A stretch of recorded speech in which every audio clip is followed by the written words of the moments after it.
Assalamualaikum warahmatullahi wabarakatuh dan salam sejahtera. Yang dihormati Tuan Pengerusi Majlis, barisan hakim yang arif lagi bijaksana, guru-guru serta rakan-rakan yang saya kasihi sekalian.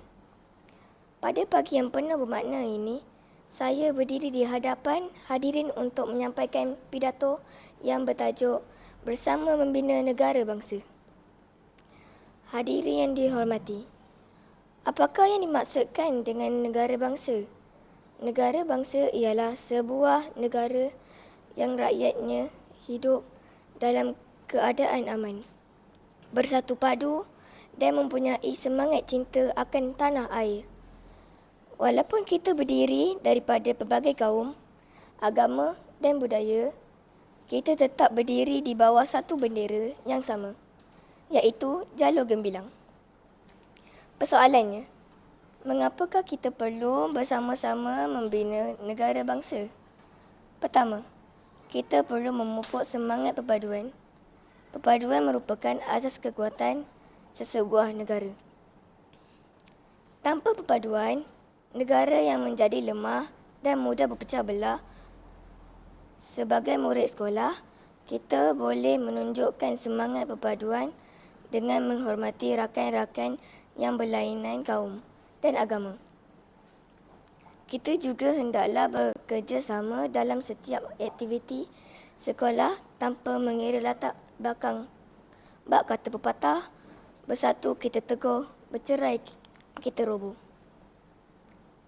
Hadirin sekalian, kedua, kita perlu mengamalkan nilai murni dalam kehidupan seharian. Sikap jujur, bertanggungjawab, hormat menghormati dan bertolak ansur dapat melahirkan rakyat yang berakhlak mulia. Apabila setiap individu mengamalkan nilai-nilai ini, masyarakat akan hidup dalam suasana yang harmoni dan sejahtera. Sesungguhnya, pembinaan negara bangsa bukan hanya tanggungjawab pemimpin, malah tanggungjawab setiap rakyat termasuk kita sebagai generasi muda. Selain itu, kita juga perlu menuntut ilmu dengan bersungguh-sungguh.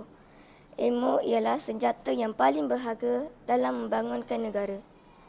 Murid yang rajin belajar hari ini akan menjadi doktor, jurutera, guru, saintis dan pemimpin masa hadapan.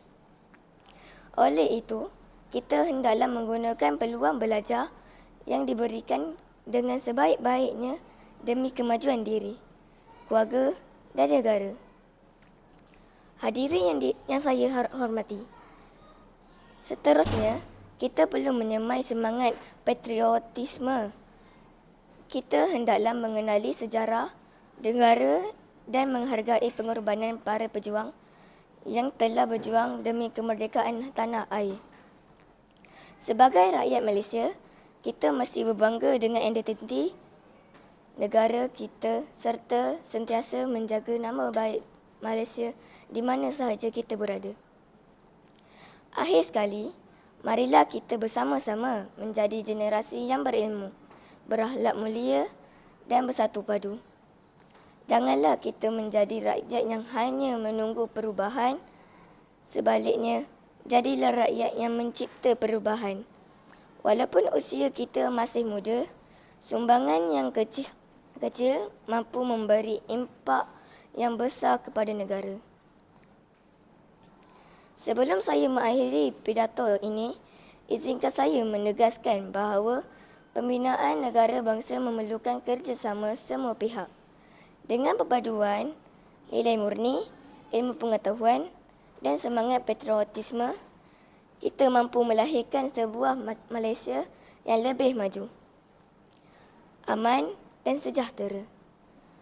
Bersama membina negara bangsa, bersama melakah masa depan gemilang.